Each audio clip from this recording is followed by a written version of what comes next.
오늘 디모데후서 3장 1절에서 5절의 이 말씀을 가지고 말세를 사는 지혜라는 제목으로 말씀 나누고자 합니다. 우리 옆에 계신 분들 보시고 서로 인사하겠습니다. 예수 그리스도를 믿어 복의 근원이 된 나를 통해 세상 모든 사람들이 예수님 축복받게 해주세요. 예수님 이름으로 기도합니다. 아멘. 또 인사하겠습니다. 오직 복음 됩시다. 우리가 지금 사는 이 시대를 이제 말세라고 얘기를 합니다. 이제 좋은 의미로 얘기하는 경우는 없죠. 세상이 말세야 이런 경우가 뭐 그렇게 좋은 뜻으로 얘기하겠습니까? 뜻은 마지막 시대란 뜻인 건 알겠는데 그 속에 포함되어 있는 뜻이 굉장히 좀 이렇게 뭔가 좀 마음에 이렇게 무엇인가가 응어리져 있는 그런 소리로 말할 때 말세라고 얘기를 하죠. 근데 이제 우리가 말하는 그런 의미의 말세 말고 진짜 의미의 말세가 성경에는 어떤 의미로 기록이 되어 있는가를 알아야 되겠죠.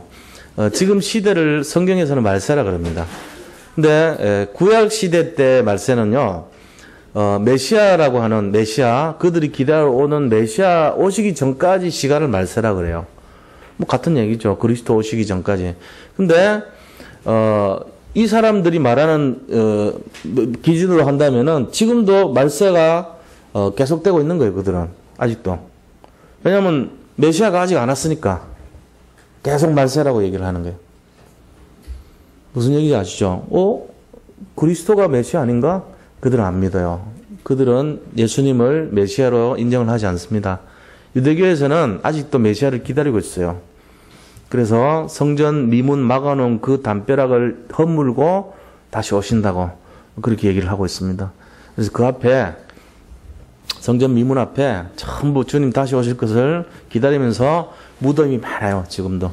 무덤을 거기다가 주님 오시면 맞이할 거라고. 그 메시아 오시면 맞이할 거라고. 자기들이 기다렸던 그 메시아, 우리 그리스도 말고 사람 말고 이렇게 표현한다. 그래가지고 무덤이 그 앞에 많이 있어요. 그런데 우리 기독교에서 말하는 이 말세는 뭐냐면요, 예수님이 오시고 나서부터 다시 오시기로 약속하신 시간까지를 말세라 그래요. 신학적인 의미로 그렇게 보셔야 돼요. 그럼 지금 시대가 말세죠. 아직 안 오셨으니까 이게 말세인 거예요. 그럼 예수님이 처음에 오셔가지고 승천하신 이유가 전부 말세예요. 중세 시대도 말세 시대고요. 초대교회도 말세 시대고요. 그 다음에 지금도 말세 시대라 그럽니다. 영적인 의미를 잘 이해를 하셔야 돼요. 지금 말세 시대예요. 세상 사람들이 말하는 말세다 이런 말세하고 틀린 의미예요. 우리가 말하는 말세는 진짜 말세예요. 이게 이해를 잘 하셔야 됩니다. 세상 사람들이 뭐 좋은 의미로 말세라고 얘기 안 하거든요. 말세다 행복하다 이러진 않거든요. 아주 이렇게 좀 이렇게 비판하는 의미로 뭐 세상이 뭐 이러냐 말세다 말이지.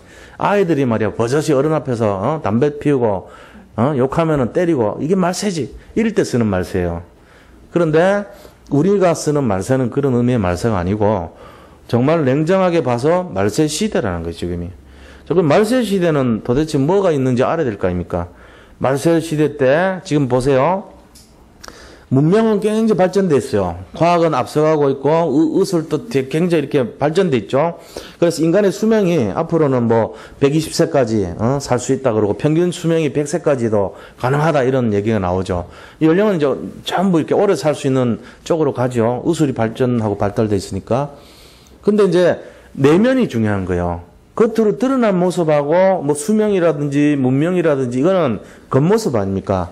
근데 이 겉모습이 아무리 화려해 보여도 진짜는 이제 내면이 중요한 거거든요. 그렇잖아요? 침대가 화려하다고 뭐 편안한 잠을 잡니까? 그건 아니거든요.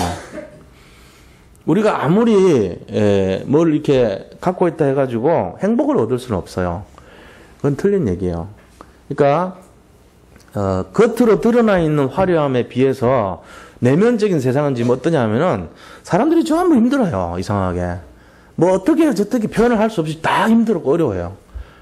전부 다 시달린단 말이에요. 왜 그러죠?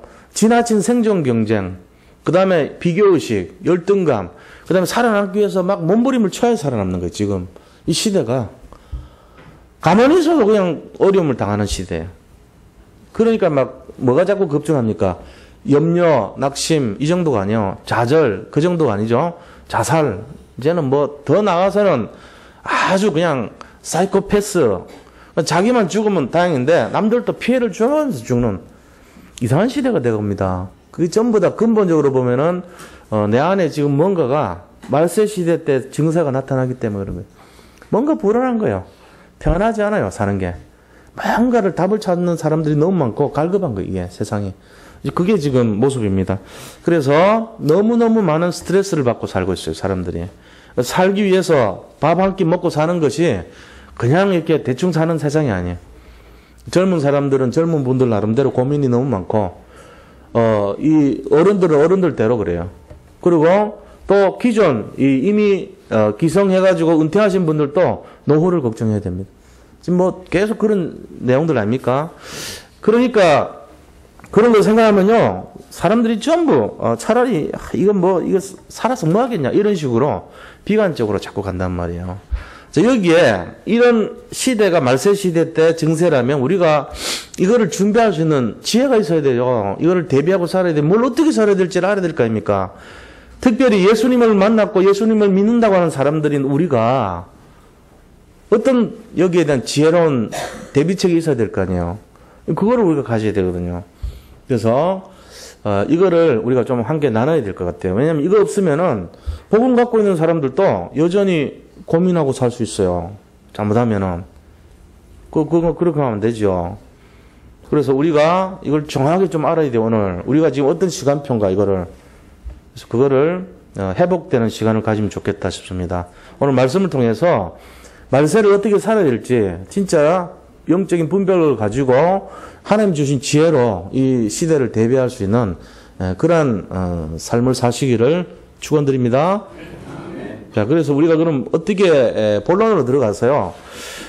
말세라는 증거를 우리가 그럼 어떻게 가질 수 있겠냐. 이제 말세의 징조에 대해서 한번 알아봐야 되겠죠. 말세의 징조. 첫 번째 말세의 징조입니다. 성경에서 말하고 있는 말세의 징조가요, 여러 군데 나타나 있어요. 사복음서에 다 기록되어 있어요. 말세에 대한 징조가. 그리고 오늘 고린도후서에 또 이렇게 기록되어 있어요. 근데 고린도후서 기록된 내용하고 사복음서에 기록된 내용하고 좀 달라요. 그걸 다 소개를 좀 해드리면은 오늘 본문의 말씀은요, 1절에서 5절까지 4절까지 뭐라고 되냐면은 첫째 특징이 말세는 고통하는 때가 이른다 그랬어요. 말세 고통이 이른대요. 굉장히 고통하는 일이 일어나겠구나. 이걸 이제 이해하셔야 되죠. 그러면서 2절 보니까 뭐라고 되었습니까? 자기를 사랑한대요. 하나님보다도 자기를 사랑하고, 이게 이제 예수님 믿는 사람도 마찬가지 돼버리면 문제되는 거예요. 예수 그리스도 안에 들어와서 자기를 너무 사랑해버리면 어떻게 됩니까? 하나님보다 자기를 사랑해요.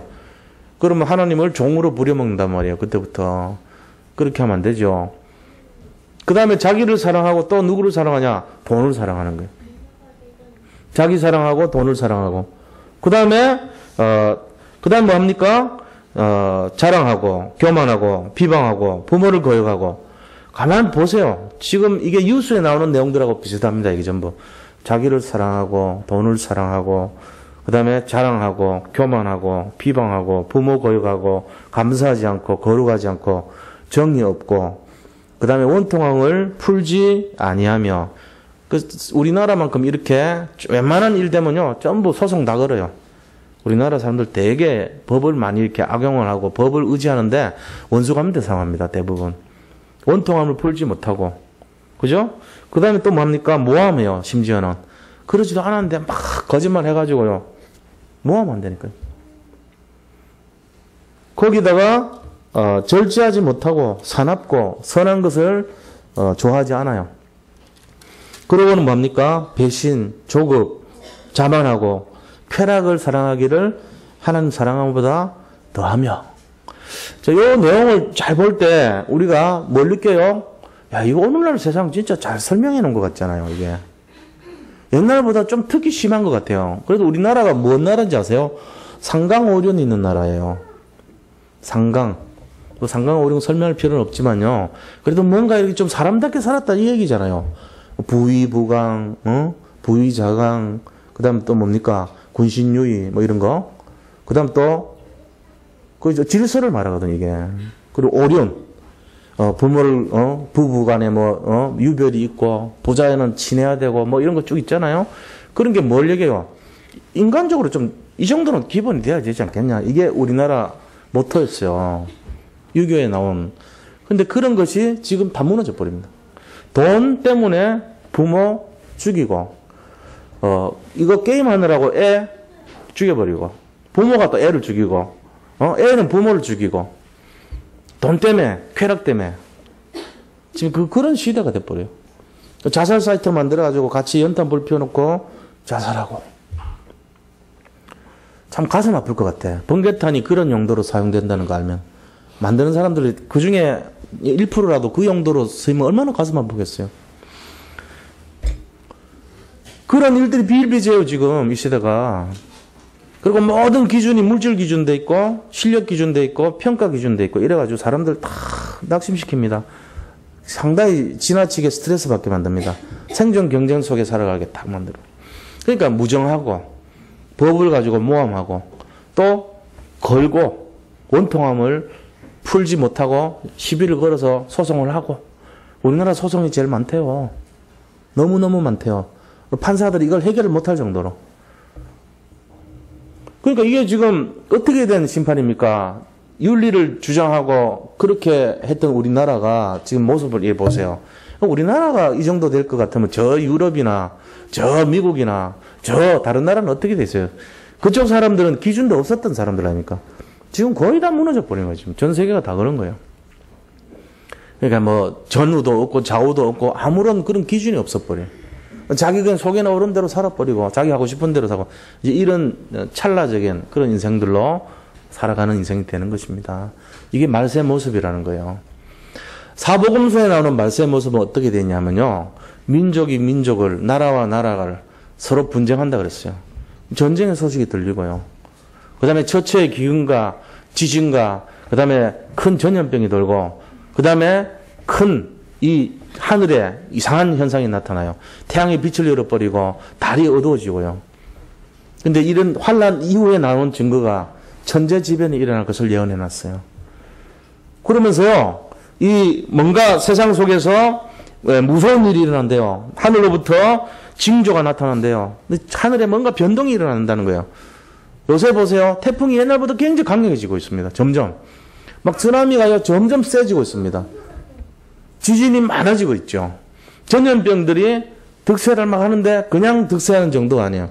이상하게 많아져요. 옛날보다. 뭐 에볼라, 사스, 그 다음에 무슨 신종 인플루엔자, 뭐니 막을 수 없어요. 지금도. 이게 만약에 전 세계로 퍼지면은 굉장한 일들이 막 일어나죠. 걷잡을 수 없는 사태가 일어나는 거예요. 우리가 이런 걸 잘 보셔야 돼요. 이게 지금 사인이란 말이에요. 근데 그 중에 하나 민족이 민족을 요 사인은 우리나라밖에 없습니다. 전 세계에서. 우리나라가 이게 탁 터지면 이제 이게 시작이라고 했거든요. 이게 재난의 시작이니라. 그럼 이제 시작되겠구나. 알면 돼요. 만약에 터지면은.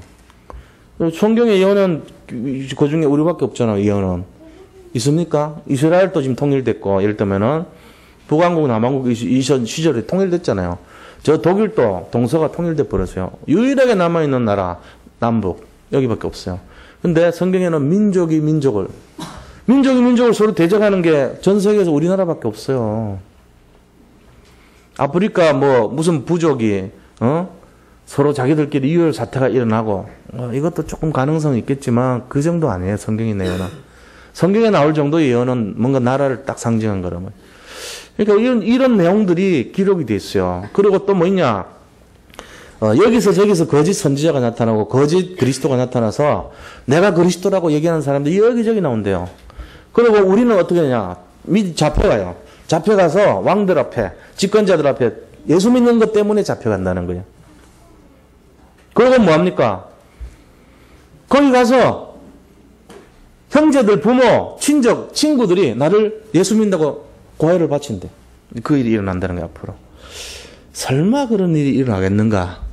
설마 그것이 가능하겠는가? 이스라엘 민족이 설마 했는데 바벨론으로 포로됐고 아시리아로 포로됐고 다 그대로 성취됐어요. 설마 하더니 성경에 나온 예언들이 설마 그러려 했는데 다 이루어졌어요. 그럼 지금도 마찬가지예요. 설마 6.25가 설마 일어났겠냐? 그날 체육대회하고 6.25 날 독경연대하고 여전히 똑같이 했다니까요. 지금처럼 사람들 모여가지고 합창 경연대하고 그다음에 막 운동장에서 막 서로 게임해가지고 달려서 1등 안 한다고 막 억울해하고 그랬는데 그날 토요일 날 그렇게 했는데 그 다음날 새벽에 탁 내려온 거예요. 아무도 이거는 몰라요. 어떻게 될지. 우리가 그럼 이런 내용들이 어디에 기록됐는가 하는 게 중요하잖아요. 성경에 기록된 내용입니다. 이게 성경 속에 그대로. 자, 민족이 민족을, 나라와 나라를 대적하고 곳곳에 큰 지진이 일어나고 기근이 일어나고 전염병이 일어나고 무서운 일이 일어나고 하늘부터 큰 징조가 나오고 박해를 받으며 옥에 잡히고 집간자들 앞에 끌려가고 가족들이 배신하고 이런 일이 일어날 것이다. 이런 일 이후에는 태양이 빛을 잃고 달이 빛을 잃을 것이다. 이게 이제 예언된 거예요. 그리고 말세에 고통하는 때가 이르리니 전부 다 뭡니까? 자기를 사랑하고 돈을 사랑하고 자랑하고 교만하고 비방하고 부모를 거역하고 감사가 없고 거룩하지 않고 정이 없고 원통을 풀지 않은 자가 없어 전부 소송 걸고 모함을 하고 절제가 없고 사납고 선한 것을 싫어하고 배신하고 조급하고 그 다음에 자만하고 쾌락을 하나보다 더 사랑하고. 자, 제가 이만큼 설명하면 지금이 어쩌면 지금은 맞네 이런 생각 들어야 돼요. 지금 그런 생각 안 드네 이러면은 그분 약간 좀 무딘 거예요. 영적으로. 제가 이렇게 다시 읽어 드리는데 이게 어느 시대요 할 때 지금하고 좀 닮았는데요 하면은 그 사람 영적으로 통하는 거예요. 지금 보세요. 객관적으로. 제가 객관적으로 느껴보시라고 읽어 드리는 거예요. 결국은 뭘 얘기하냐면요. 거짓 그리스도와 거짓 선지자가 출현합니다. 그래서 사람들을 미혹합니다. 나를 믿으라고 그러고 막 그렇게 합니다. 그 다음 또 뭘 얘기합니까? 마지막 때 전쟁의 소식이 들려오고 천재지변이 들려옵니다. 그 다음에 그리스도인들에 대한 예수 믿는다는 것 때문에 핍박합니다. 그 다음에 전 세계적으로 복음이 다 전파된다 그랬어요. 땅끝까지 전파돼요. 복음이. 신기하게 그런 핍박을 받는 중에서도 복음은 계속 전파되고 있어요. 이게 예언되는 거예요. 이게 지금. 그러면서 마지막에 뭡니까? 극심한 환란이 옵니다. 그 다음에 하늘의 모든 태양과 달과 이런 우주적인 대환란이 시작됩니다. 이게 마지막 때 일어나는 것을 종합한 내용이에요. 그리고 인간의 심성적인 측면, 내면적인 측면은 자기를 사랑하고 하나님보다 자기를 사랑하고 쾌락을 사랑하고 이래야 된다는 거예요.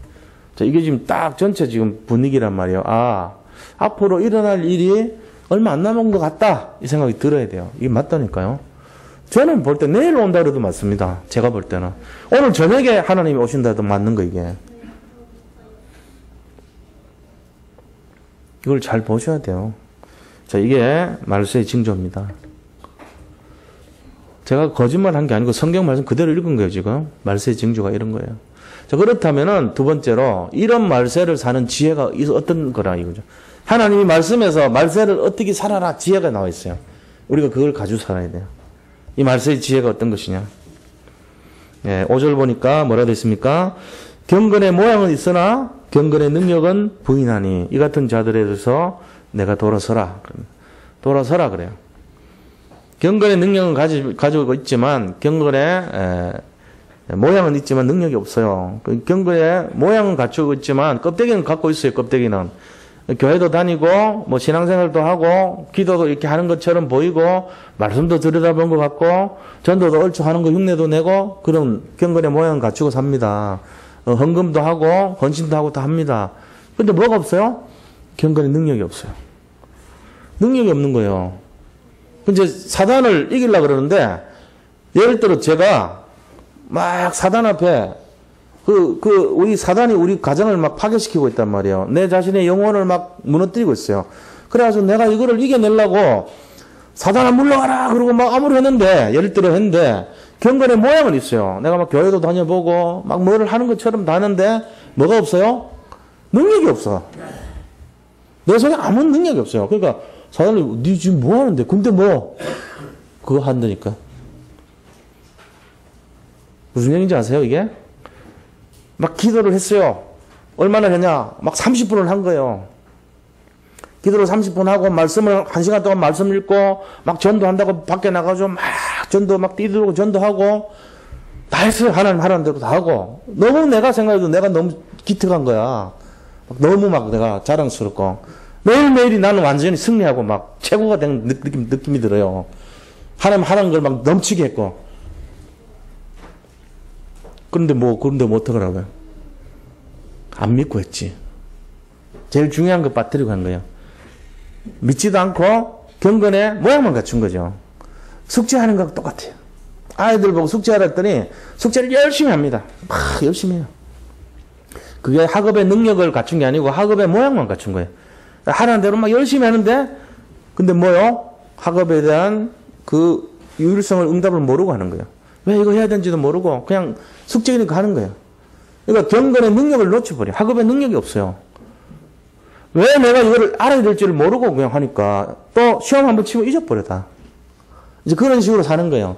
그게 기초가 되지 않고 한번 들어왔다가 또 나가. 그러니까 몇 년 지나면은 다 까먹고 새로 다시 시작해야 돼. 왜? 위에 걸 모르니까. 기초부터 다시 들어가야 돼. 그래가지고 처음부터 시작하는데 뭐가 안 됩니까? 맨날 어렵고 지겹고 짜증나는 거예요, 그냥. 뭔가 변화될 줄 알았는데 안 변해요. 이유가 뭐죠?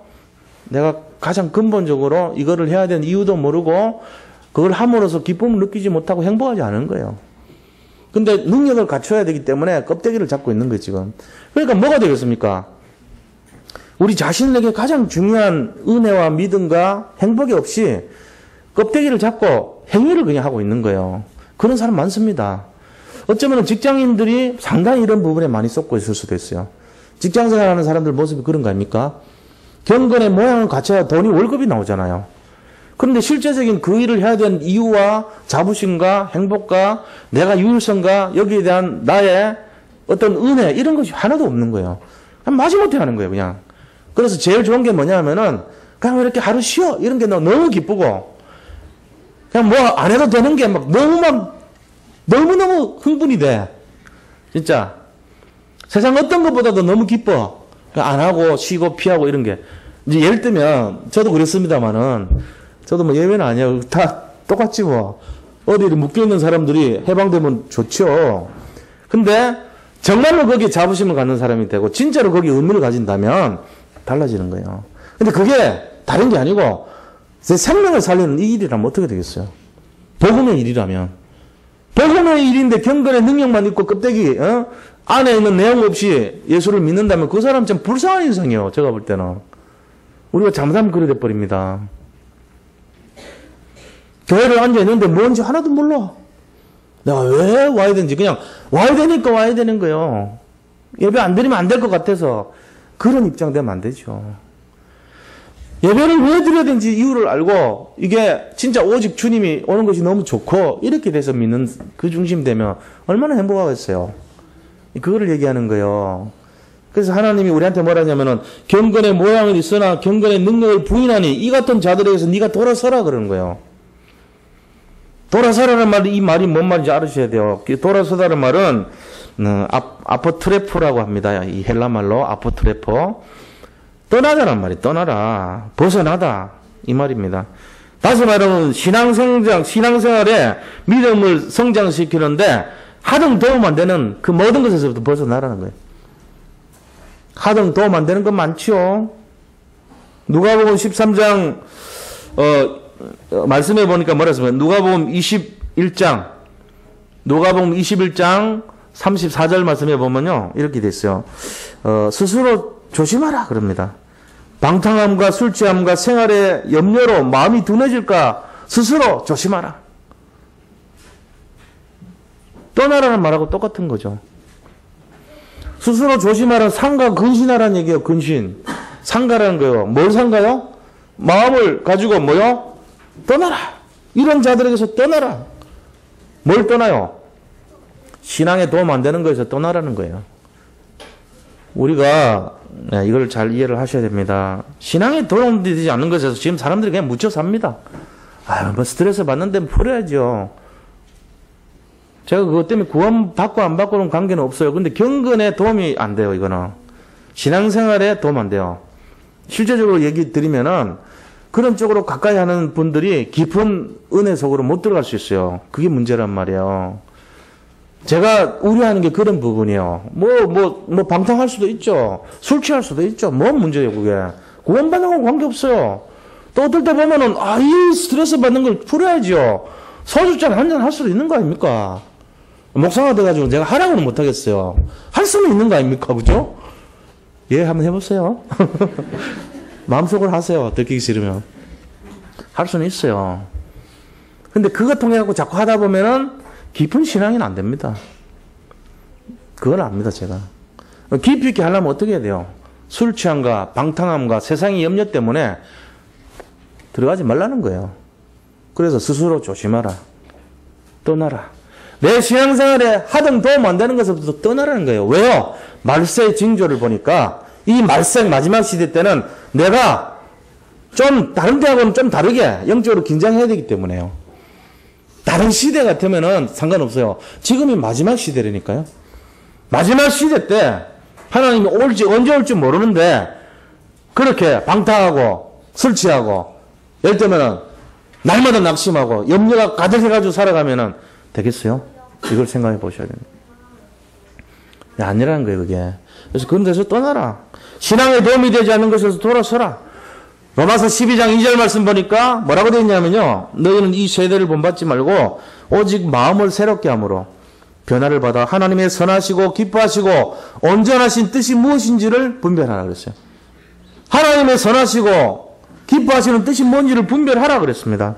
우리가 그걸 분별해야 돼요. 그래서 이게 지금 우리 자신들이 가져야 될 마지막 시대를 사는 태도입니다. 태도 첫째가 뭐죠? 떠나라. 그죠? 떠나라는 거예요. 돌아서라. 5절 말씀처럼 돌아서라. 자, 두 번째는요, 스스로 조심하라. 조심하라 그랬어요. 이 세대를 본받지 말고 구별된 삶을 살아라는 거예요. 그러면서 어떻게 하라고요? 세 번째는 마가복음 13장 33절 보니까 주의하라 깨어있으라 그럽니다. 주의하라 깨어있으라. 똑같은 말을 세 번 하는 거예요, 지금. 돌아서라. 그죠? 그 다음에 떠나라. 그 다음에 깨어있으라. 세 가지 얘기한 거잖아요. 돌아서라. 조심하라. 깨어있으라. 마가복음 13장 35절에 그러므로 깨어있으라. 13장 37절에 깨어있으라. 내가 여기 너희에게 하는 말, 이 말은 모든 사람에게 하는 말이니라 하시니라 그랬습니다. 깨어있으래요. 우리를 깨어있으라는 거예요. 이 세 가지가 하는 말이 똑같습니다. 그러니까 말세를 사는 지혜는요, 딴 게 아니고 하나님 앞에서 옳지 않은 것에서 돌아서야 되고 우리 자신들이 스스로 조심해야 되고 뭘 조심해요? 방탕함과 이렇게 우리 자신들이 경건치 않은 걸 따르려고 하는 세상을 따르려고 하는 그걸 조심하라는 거예요. 지나친 염려라든가 술 취함이라든가 방탕함. 술 마시지 말라는 얘기를 하는 것처럼 들으시면 안 돼요. 방탕함으로 연결되는 그 자체를 얘기하는 거예요. 술이 취해도 뭐 한두 잔 건강하게 해서 포도주를 드시는 거나 뭔 문제가 되겠어요. 여름철 한더위에 운동하고 나서 맥주 한 잔 하시는 건 뭐 그렇게 큰 문제 되겠습니까? 죽을 만큼. 그건 아니란 말이야. 만약에 그러면 하나님이 위를 잘라내버리고 야 이놈아 네가 그 예수 믿고 그래도 돼? 그따로 사면 돼? 네가 넘기는 이 목을 끊어버려. 네가 마신 입을 그냥 뭉개버려. 이런 식으로 하면 살아남을 자가 없지요. 그거 아니에요. 하나님이 그럴 리가 없어요. 한잔 하셔도 상관없어요. 구원받는데 큰 문제 안 돼요. 그런데 이거를 늘 즐겨. 그래가지고 24시간 꽂혀 있어. 안 마시면 안 돼. 이 정도 되면 문제 되는 거 이게. 그런 얘기죠 이게. 잘 분별하셔야 돼요 제 말 뜻은. 그래서 깊은 신앙으로 가려면 하나는 하지 말면 안 하는 게 좋아요. 돌아서라. 삼가라. 그 다음 깨어있어라. 이 내용을 잘 잡으시기 바랍니다. 이게 말세를 사는 지혜입니다. 세 가지가 똑같이 하는 말이에요. 다른 데서 나온 말이 전부 다. 오늘 말씀에서는 이런 사람 네가 돌아서라. 그렇게 했고 그 다음에 누가복음에서는 스스로 조심하라 그랬고 그 다음에 마가복음에서는 깨서라 이렇게 말했단 말이에요. 이게 세 가지가 다 똑같은 말이라니까요. 우리가 이게 말세에서 하는 지혜라면 어떻게 해야 되겠습니까? 우리가 잘 이해를 하세요. 보세요. 성경이 말하고 있는 게 지금 세 가지 스텝이 있어요. 성경은. 이 성경을 전체를 이해하셔야 돼요.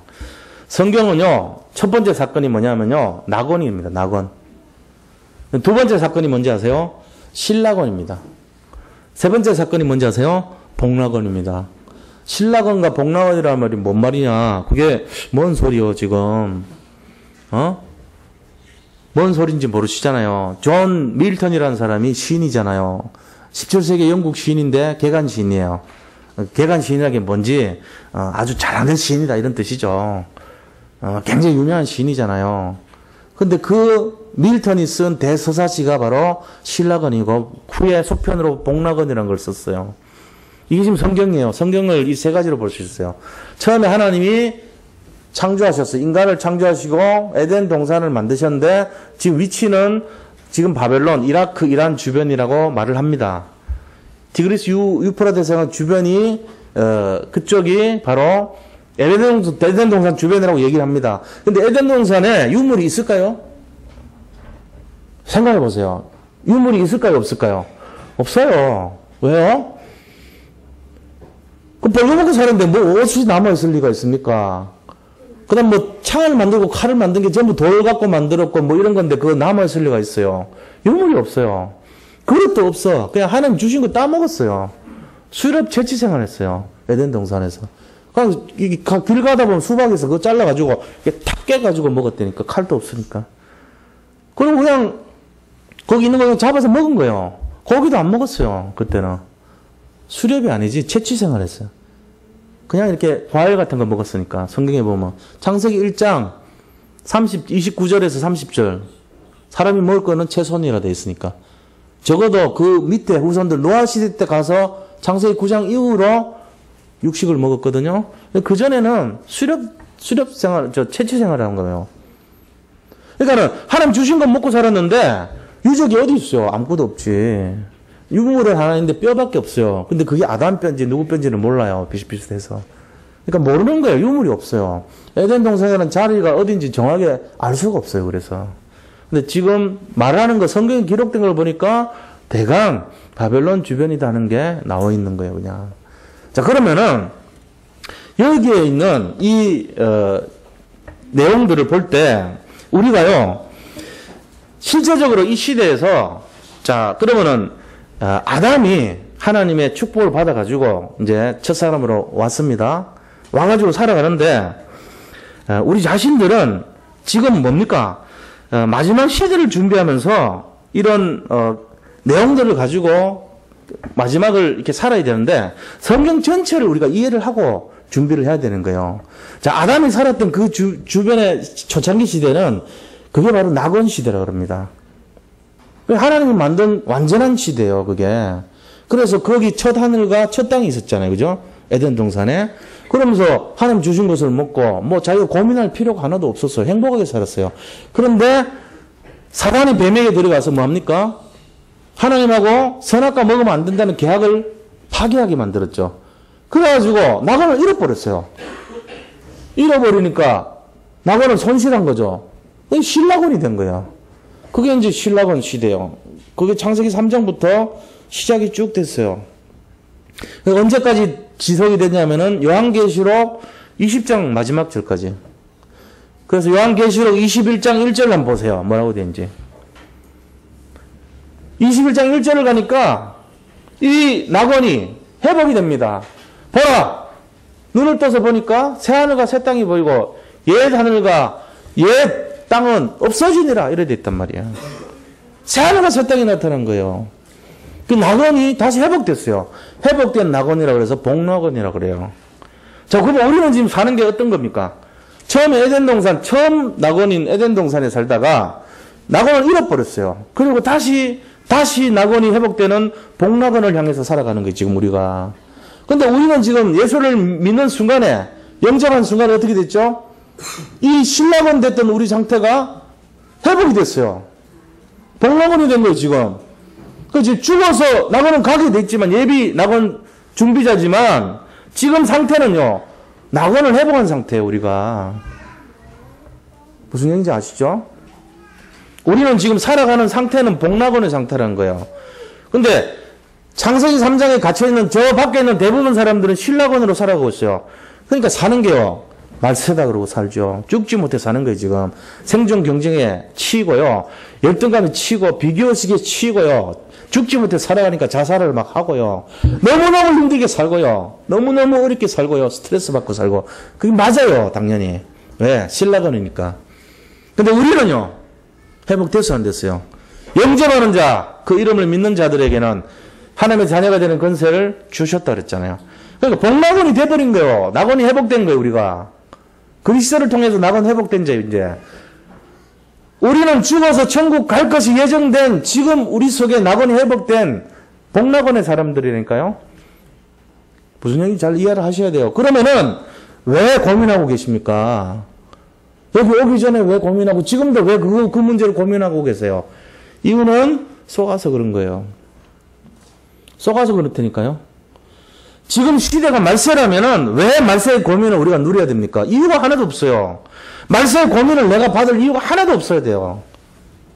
나는 그리스도 하나만으로 이미 다 끝났어요. 회복됐어요. 재창조됐단 말이에요. 근데 과거에 사단한테 속아서 사는 그 저주와 재앙과 창세기 3장의 어려움 속에서 지금도 지긋지긋한 그 속에서 내가 왜 고민하고 살아야 됩니까? 이유가 뭐죠?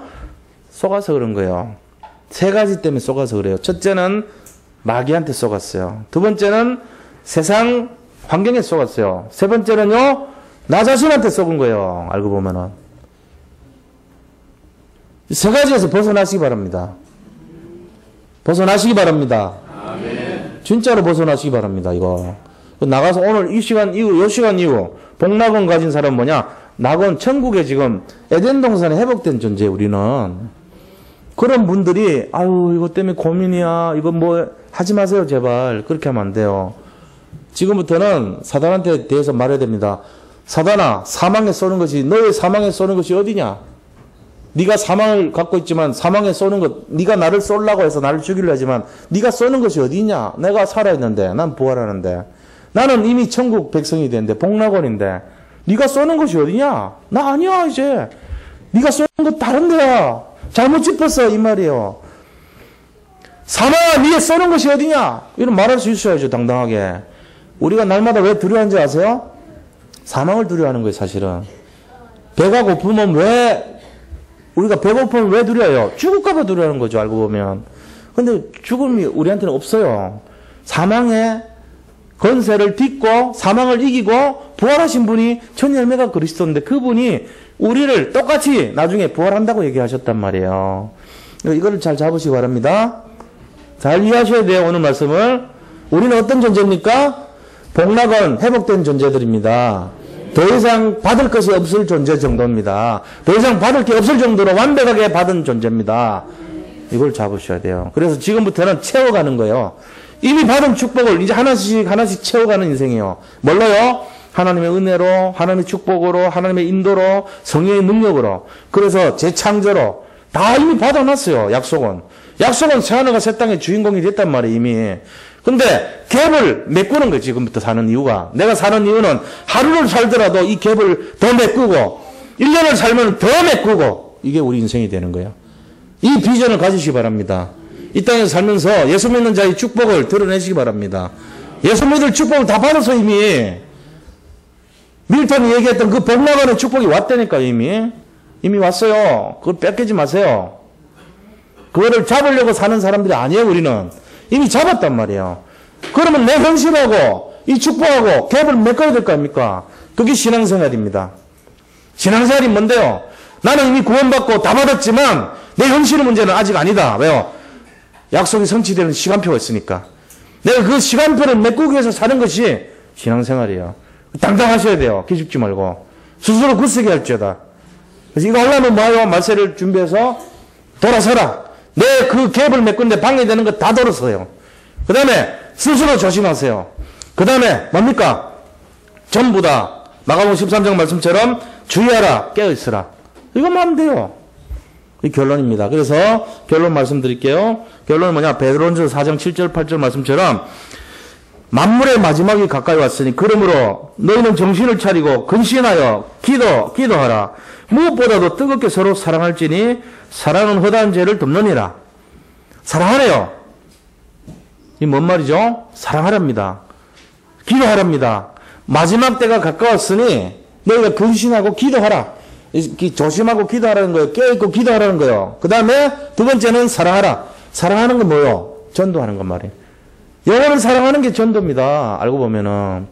저 불쌍한 영혼을 가만 놔두면 되겠어요? 물에 빠진 사람 살려주듯이 갈급한 사람에게 답을 주고 해답을 줘야죠. 사랑해야 돼. 사랑해야 돼. 그게 사랑이 전도입니다. 사실은.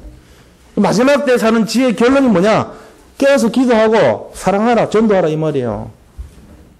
그래서 어떻게 되죠? 두 번째는 사도행전 1장 8절 오직 우리가 성령이 너희에게 임하시면 오직 성령, 그 다음에 권능을 받고 오직 능력, 그 다음에 땅끝까지 증인이 되리라. 오직 증인, 이 세 가지를 기억하시기 바랍니다. 오직 성령, 오직 증인, 능력, 오직 증인. 그 오직 능력이 임하면은 그게 뭔 말이에요? 내가 그리스도에 집중할 때 이게 오게 돼 있어요. 내가 예수님 바라보고 집중하고 생각하고 주님 사랑하고 이러면요, 내가 뭐 별로 한 것도 없는데 주님 바라보기만 했는데 성령이 나한테 함께 하시면서, 두 번째는 능력을 주십니다. 능력 주시면은 뭐예요? 능력 주시면 치유되죠. 회복되죠. 능력을 주셔야 회복되는 거예요.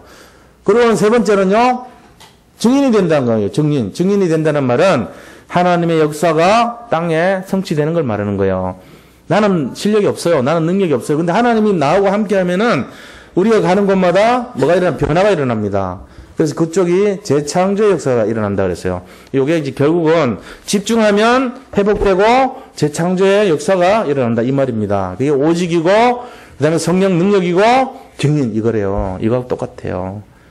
그래서 이번 주 한 주간 동안 우리가 생각해야 될 게 뭐냐면은, 우리 자신들이 잘못하면은 신앙이 어떻게 되냐면요, 경건의 모양은 있지만 능력을 잃어버려요. 이 말이 뭔 말이냐면은, 내가 예수 믿는 것처럼 교회도 가고 막 이렇게 뭐 기도도 하고 다 하지만 신앙이 세속화돼 버립니다. 신앙이 잘못하면요 종교화돼 버립니다. 내 믿음이요 오직이 안 되고 뭡니까? 형식화돼요. 잘못하면은 형식화되고 종교화되고 세속화돼 가지고는 흑암을 꺾을 수가 없어요. 세상 말로 사람은 살릴 수가 없는 거예요. 안 되잖아요. 텔레비에 나오는 탤런트가 모양은, 의사 선생님 모양은 흉내를 낼 수는 있죠. 연극 자기가 직업이니까. 그죠? 자, 이렇게 흉내를 낼 수 있잖아요. 뭐 이렇게 입에 뭐 하세요, 뭐 하세요. 이거 흉내를 낼 수 있다니까. 그렇게 해가지고 치료할 수 있어요. 그 사람이 진짜 할 수 있냐고. 경건의 모양은 있지만 능력이 없어요. 그래갖고 치료가 안 돼요. 잘 이해하셔야 돼요. 그러니까 제일 중요한 거는 본질이에요. 껍데기가 아닙니다. 우리가 겉에 있는 것 때문에 비교식, 열등감, 어려움 이런 거 느끼지 마세요. 그거 다 썩은 거예요. 세상에 썩고 사단에 썩고 나 자신에게 썩은 거예요. 그게 아니란 말이에요. 진짜는 중요한 것이 본질입니다. 내가 겉은 미약하고 부족하듯 보이지만 내 속은 진짜 오직 주님 바라보고 오직 주님 사랑하고 정말로 내가 주님 바라보고 기도하고 있고 주님을 사랑하면서 다른 사람 사랑하고 있다. 이게 마지막 시대를 사는 사람들의 모습이 돼야 돼요. 뭔가 대단한 거 하려고 그러지 마세요. 제가 말씀드린 거 이외에 다른 거 자꾸 집중하면 틀린 말이에요. 뭐라고요? 어떻게 하라고요? 조금만 결단하시면 돼요. 어떻게 해요? 깨어있고 내가 신앙에 도움 안 되는 거 빨리 벗어서 돌아서고, 그 결단 아닙니까? 아, 이건 내 신앙에 도움 안 된다. 빨리 떠나요. 그 다음에 경건의 모양보다는 능력을 잡아야 돼요. 기도하시란 말이에요. 그리고 근신하고 깨어있으니까 삼가 조심해야 될 걸 찾아야 돼요.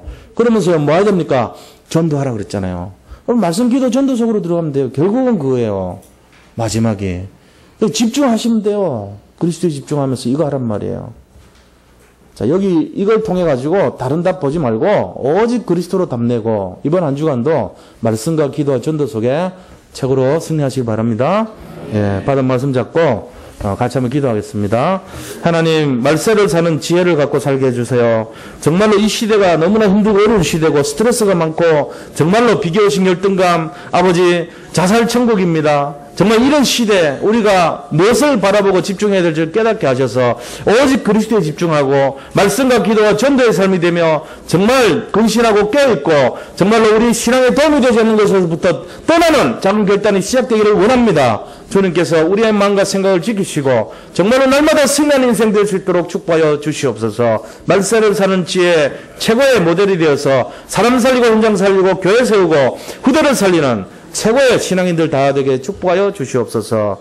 살아계신 예수 그리스도 이름으로 기도드립니다. 아멘.